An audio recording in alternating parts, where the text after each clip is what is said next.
एक अजीब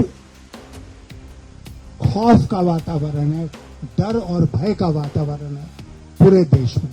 लेकिन आज कितने धड़ल्ले से, कितनी बेशर्मी के साथ ईडी, इनकम टैक्स और सीबीआई का इस्तेमाल हो रहा है कि पिछला 5 वर्ष जो राष्ट्रपति जी का रहा वो खामोशी के 5 वर्ष।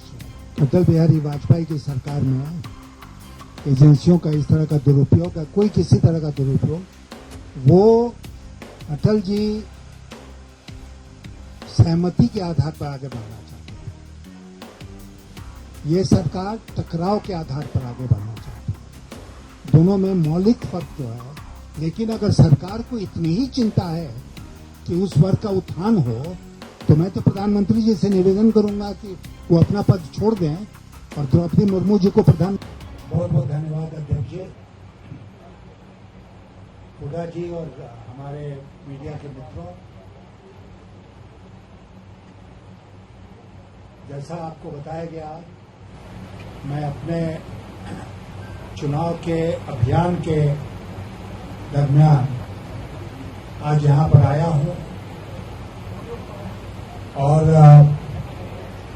आपसे मिलने के पहले हम यहाँ के सारे विधायकों से मिले, हुड्डा साहब के यहाँ उनके साथ भोजन किया और उन सबके भरपूर समर्थन का हमें वादा मिला है। जैसा कि अभी कहा गया आपसे कि मैं कई विरोधी दल जो है आज भारत की राजनीति में, उन्होंने मिलकर तय किया कि मैं उनका साझा उम्मीदवार बनूं इस चुनाव के लिए, और मैंने इस निमंत्रण को स्वीकार किया और आज उम्मीदवार हूं। मैंने 27 जून को अपना नामांकन किया और 27 जून के बाद से लगातार हम घूम रहे हैं, कई प्रदेशों में जा चुके और अभी जो कुछ दिन बचे हैं उसमें बचे हुए प्रदेशों में जाएंगे। हर जगह मेरा जो कार्यक्रम होता है वो 2 कार्यक्रम तो निश्चित है।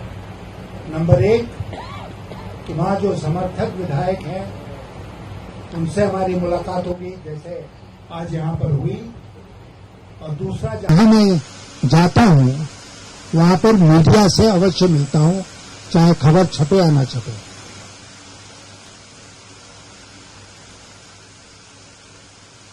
क्योंकि मीडिया के माध्यम से अपनी बात कहने और लोगों तक पहुंचाने में, और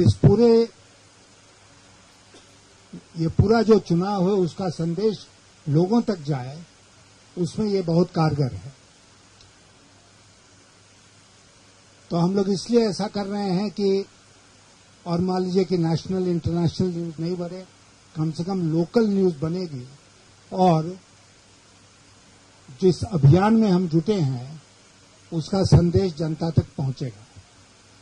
आप जानते हैं कि राष्ट्रपति के चुनाव में एक इलेक्टोरल कॉलेज होता है, उसमें एमएलएज होते हैं और एमपीज होते हैं। ये और नजदीक करके बोलता हूं, ये एक आम चुनाव की तरह नहीं है जिसमें जनता की भागीदारी होती है। तो इसीलिए उन लोगों से तो मिल ही रहा हूं, लेकिन इस संघर्ष का संदेश जनता तक भी जाए, इसके लिए भी प्रयास कर रहा हूं। और क्यों आवश्यक है? इसलिए आवश्यक है कि पहले की चुनाव की तुलना में, राष्ट्रपति चुनाव की तुलना में इस बार का जो चुनाव है वो बहुत एक असाधारण परिस्थिति में हो रहा है। देश के जो हालात हैं वो आपको भी पता है, हमको भी पता है। एक अजीब खौफ का वातावरण है, डर और भय का वातावरण है पूरे देश में। कोई हिंदू है तो मुसलमान से डरा हुआ है, मुसलमान है तो हिंदू से डरा हुआ है, समाज को सांप्रदायिक ढंग से बांटा गया है और ये दोनों मिलकर डरे हुए हैं सरकार से और खास करके सरकारी एजेंसियों से। मैंने प्रशासन और पब्लिक लाइफ में 60 साल गुजारे हैं। 60 years is not a small period of time. 60 साल में मैंने इतना आतंक कभी नहीं देखा सरकारी एजेंसियों का जितना मैं आज के दिन देख रहा हूं। मैं 5 वर्षों तक अटल जी की सरकार में वित्त मंत्री था। ये जो इनफेमस एनफोर्समेंट डायरेक्टरेट है, ये उस समय वित्त मंत्रालय के अंतर्गत थी। इनकम टैक्स वगैरह तो था ही। मैं अपने मित्रों को आज के दिन कहता हूं कि मेरे मन में कभी दूर दूर तक ये ख्याल नहीं आया कि इन एजेंसियों का दुरुपयोग करो अपने पॉलिटिकल राइवल्स को, ओपोनेंट्स को फिक्स करने के लिए। और उस समय आपको याद होगा कि कोई इस तरह का मामला भी नहीं हुआ। लेकिन आज कितने धड़ल्ले से, कितनी बेशर्मी के साथ ईडी, इनकम टैक्स और सीबीआई का इस्तेमाल हो रहा है। आज महाराष्ट्र में जो हुआ, जो उद्धव ठाकरे की सरकार गिरा दी गई, आप क्या समझते हैं कि वो एकनाथ शिंदे बोधि ट्री के नीचे बैठे, अचानक उनको ज्ञान आया 2.5 साल के बाद की सरकार को गिरा दो और वो इसमें लग गए? नहीं, इसके पीछे की एक लंबी चौड़ी कहानी है। और आज तो उसका बहुत खुलासा हुआ जब मैंने देखा कि कुछ ऐसे सांसद शिवसेना के उद्धव ठाकरे के ऊपर भी जब दबाव बना रहे हैं कि आप, जो राष्ट्रपति का चुनाव हो रहा है उसमें आप वोट कीजिए बीजेपी के उम्मीदवार के लिए, तो खेल साफ है। गोवा में तो इनकी सरकार है, फिर भी कांग्रेस पार्टी को तोड़ने पर क्यों लगे हुए थे? इसलिए मीडिया के हमारे मित्रों कि हम एक ऐसे माहौल में जी रहे हैं आज के, जहां हुकूमत में बैठे हुए लोग नहीं चाहते हैं कि कोई दूसरा कहीं भी सत्तानशी हो, वो कहीं भी सरकार चलाए, कहीं भी जीते।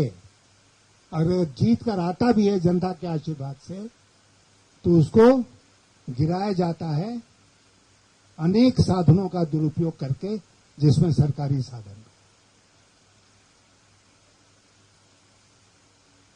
हम लोगों ने तय किया है, इसको हम बर्दाश्त नहीं करेंगे। और अगर मैं राष्ट्रपति के चुनाव में खड़ा हूं तो इसीलिए खड़ा हूं, अगर देश में घूम रहा हूं तो इसीलिए घूम रहा हूं कि ये संदेश हम हर जगह पहुंचाए कि आज देश के हालात कितने बिगड़ गए। और अगर मैं चुना गया तो मैं आज आपसे वादा करके जाना चाहता हूं, आप देखेंगे कि मेरे शपथ लेने के दूसरे दिन से ही इस प्रकार की हरकत बंद हो जाएगी। कैसे बंद हो जाएगी? मेरे पास कोई पावर तो है नहीं, यह नहीं होगा कि मैं सरकार को कहूं कि ऐसा मत करो, लेकिन राष्ट्रपति की एक मॉरल अथॉरिटी होती है, एक उनका नैतिक अधिकार होता है जिसका उपयोग किया जा सकता है और जिसको करना चाहिए। मैंने कई जगह इस बात को कहा है कि पिछला 5 वर्ष जो राष्ट्रपति जी का रहा, वो खामोशी के 5 वर्ष है, और अगले 5 वर्ष जो होंगे, अगर मैं नहीं जीतता हूं इस चुनाव को और बीजेपी को उम्मीदवार जीतती हैं, तो वो रबर स्टैम्प का युग होगा। आप में से जो लोग इन चीजों को फॉलो करते हैं, आपने देखा होगा एक बहुत ही प्रभावशाली तस्वीर है। 2007 में प्रतिभा पाटिल जी कांग्रेस पार्टी से अपना नामांकन दाखिल उन्होंने किया था, फिर चुनाव जीती और पहली महिला राष्ट्रपति इस देश की बनी। उसकी एक तस्वीर है डॉक्टर मनमोहन सिंह प्रधानमंत्री हैं, वो बैठे हुए हैं, और भी नेता लोग बैठे हैं जिनको कुर्सी नहीं मिली, वो बैकग्राउंड में खड़े हैं, और प्रतिभा पाटिल जी खड़ी होकर अपना नामांकन रिटर्निंग ऑफिसर को दे रही है। ये 2007 का चित्र है। 2022 का चित्र क्या है? 2022 का चित्र है कि कई नेता वहां पर हैं, भारतीय जनता पार्टी के प्रधानमंत्री जी भी हैं, प्रधानमंत्री जी खड़े होते हैं, उम्मीदवार खड़ी होती हैं, और प्रधानमंत्री जी नामांकन रिटर्निंग ऑफिसर को देते हैं।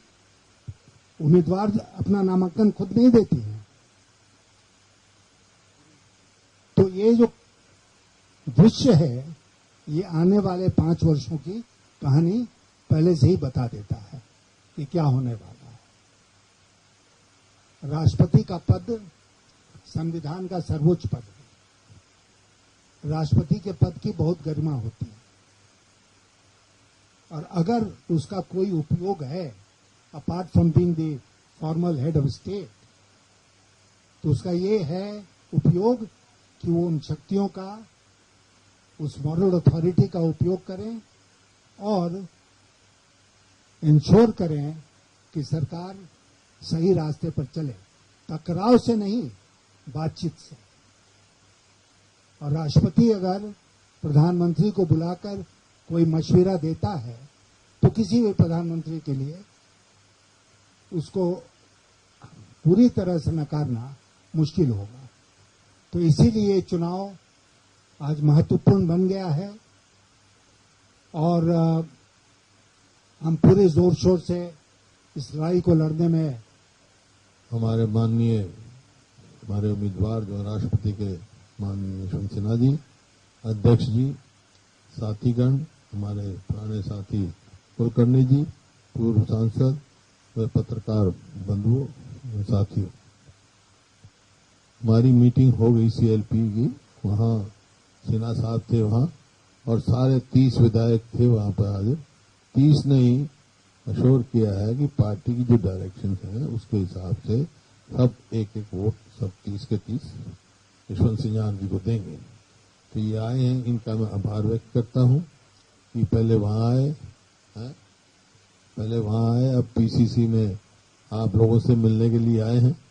सारी इन्होंने बात तफसील में आपको बता दी है, तो मैं इनका फिर से यहाँ आने पर स्वागत भी करता हूँ, धन्यवाद भी करता हूँ। सर, जब आप अटल बिहारी वाजपेयी जी की सरकार में थे, आपने कहा कि इस प्रकार की कभी भी स्थिति नहीं पैदा हुई कि ईडी, सीबीआई और तमाम चीजों का उपयोग किया जाए, लेकिन ये सरकार इस प्रकार चीजें कर रही है। आपको क्या लगता है कि उनकी योजना है कि विपक्ष को बिल्कुल धराशायी खत्म कर दिया जाए, और आप अपनी जीत को लेकर कितना आश्वस्त हैं? क्योंकि ये माना जा रहा था कि विपक्षी दल के जो लोग हैं, अगर वो चाहे तो आप जीत जाएंगे। कितना आश्वस्त हैं? विपक्षियों से कितनी बात हो पाई आप? एक तो मैं बहुत विश्वास के साथ इस बात को कह सकता हूं, अटल बिहारी वाजपेयी की सरकार में एजेंसियों का इस तरह का दुरुपयोग, कोई किसी तरह का दुरुपयोग नहीं होता था।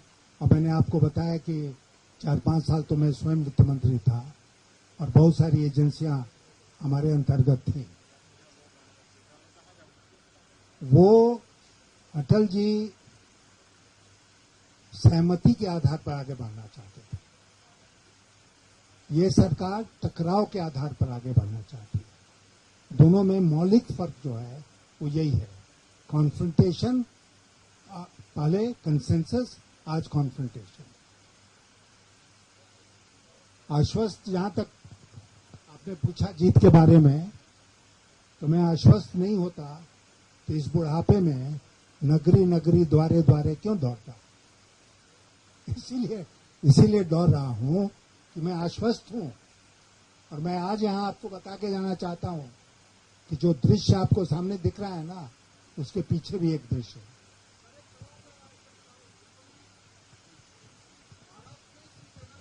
ये है कि द्रौपदी मुर्मू को वो सपोर्ट करेंगे। मेरा नाम मनोज कुमार है सर, टाइम्स नाउ से हूं मैं। शिवसेना ने ऐसे संकेत दिए हैं कि वो द्रौपदी मुर्मू को सपोर्ट करेगी प्रेसिडेंशियल इलेक्शन में। ये कितना बड़ा सेटबैक है कांग्रेस के लिए और आपके लिए? नहीं, ये सेटबैक तो क्लियरली है अगर उन्होंने इस तरह का फैसला किया है, क्योंकि हम तो ये उम्मीद करके चलते थे कि जो बचा हुआ धड़ा है उद्धव ठाकरे के साथ, वो हमारे समर्थन में रहेगा, और ऐसा उन्होंने आश्वासन भी हमको दिया था। लेकिन मैं आपसे फिर जोर देकर इस बात को कहना चाहता हूं कि कई फैक्टर्स के चलते वक्तव्य लोग एक प्रकार का देंगे, वोटिंग लोग दूसरे प्रकार से करेंगे। हाँ, अभी सुधीन कुलकर्णी जी ने मुझे याद दिलाया कि जो मीटिंग हुई थी विरोधी दलों की दिल्ली में, उस दोनों मीटिंग में शिवसेना के प्रतिनिधि थे। अभी जो आपने कहा कि देश में खौफ का वातावरण है, इसके पीछे सरकार की एजेंसियां, सरकार का एटीट्यूड, बाकी सारी चीजें आपने गिनाई।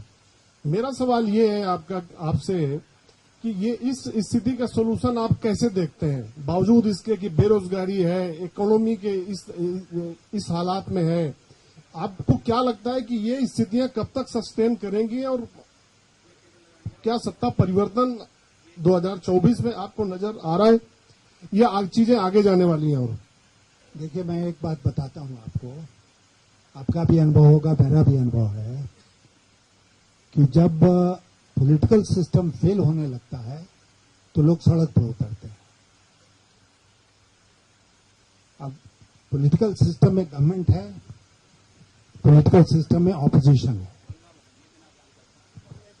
ऑपोजिशन अगर अपना काम कर भी रही है, तब भी अगर लोगों तक ये बात नहीं पहुंच रही है तो वो निराश होकर सड़कों पर उतरेंगे। अब जैसे मैं बताऊं आपको, अग्निपथ योजना को लेकर नौजवान सड़कों पर उतरे, बहुत हंगामा हुआ बहुत जगह। क्यों हुआ?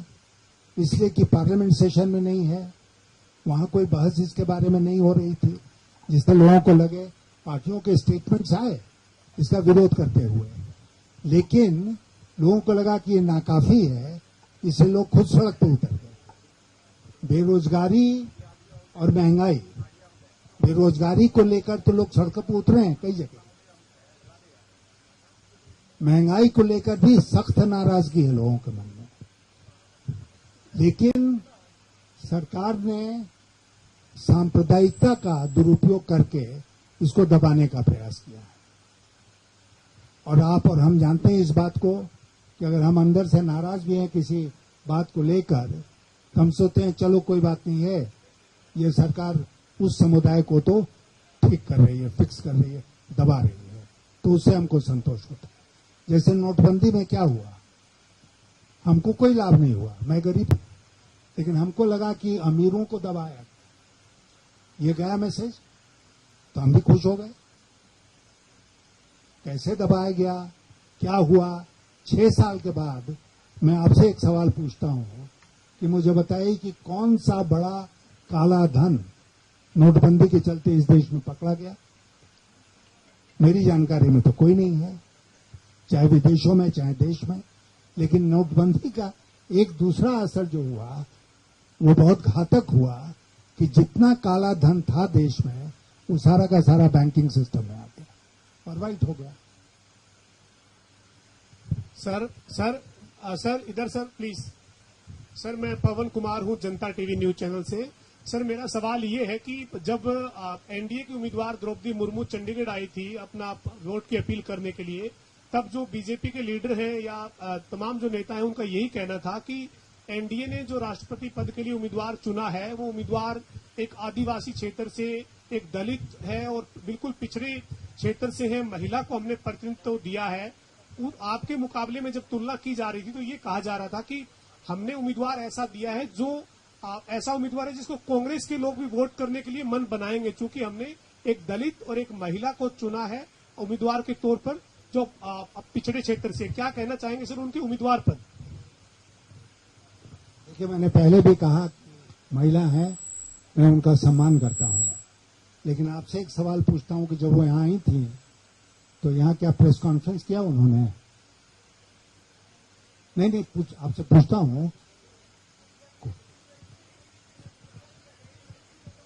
कहीं पर भी प्रेस कॉन्फ्रेंस उन्होंने नहीं किया। मैंने आपको बताया कि मैं जहां जा रहा हूं वहां प्रेस कॉन्फ्रेंस करता हूं, 60-70 लोगों को मैं इंडिविजुअल इंटरव्यू दे चुका हूं अब तक। तो ये क्या दिखाता है? ठीक है, महिला हैं, वो अनुसूचित जनजाति से आती हैं, बहुत अच्छी बात है, लेकिन अगर सरकार को इतनी ही चिंता है कि उस वर्ग का उत्थान हो, तो मैं तो प्रधानमंत्री जी से निवेदन करूंगा कि वो अपना पद छोड़ दें और द्रौपदी मुर्मू जी को प्रधानमंत्री बना दें। ताकत तो वहां है, बना दें उनको। क्यों नहीं वो उनको प्रधानमंत्री बनाते? अगर बनाना है और आदिवासी महिला का उत्थान करना है, वो नहीं करेंगे, ऐसा वो नहीं करेंगे, क्योंकि ये सरकार प्रतीकों में विश्वास करती है, सिंबल्स में विश्वास करती है, जुमलों में विश्वास करती है। सर, खत्म तो एएनआई से हूँ। आप जब बीजेपी में थे और अब जो बीजेपी है, कितना फर्क समझते हैं आप? क्या फर्क आएगा वाजपेयी साहब के और अब? वो जो जिस बीजेपी में मैं था, that BJP is dead and gone. आज की जो बीजेपी है वो it's a completely new party. और मैंने आपको थोड़ी देर पहले कहा कि उस बीजेपी में, इस पर हम बहुत देर तक बात कर सकते हैं, लेकिन उतना न समय आपके पास है न मेरे पास है। उसमें अगर पार्टी के भीतर और पार्टी के बाहर कंसेंसस के आधार पर बातचीत तय होती थी, तो आज कॉन्फ्रंटेशन के आधार पर तय होती है। और जब मैं ये कह रहा हूं तो इसमें मैं राष्ट्रपति के चुनाव को भी इंक्लूड करता हूं कि अगर बातचीत सरकार गंभीरता से करती तो हो सकता था कि चुनाव की नौबत ही नहीं आती, सब लोग मिलकर एक उम्मीदवार तय कर लेते। सरकार इसमें विश्वास नहीं करती है। सरकार एक देश, एक पार्टी, एक नेता, उसमें विश्वास करती है, and that is not democratic.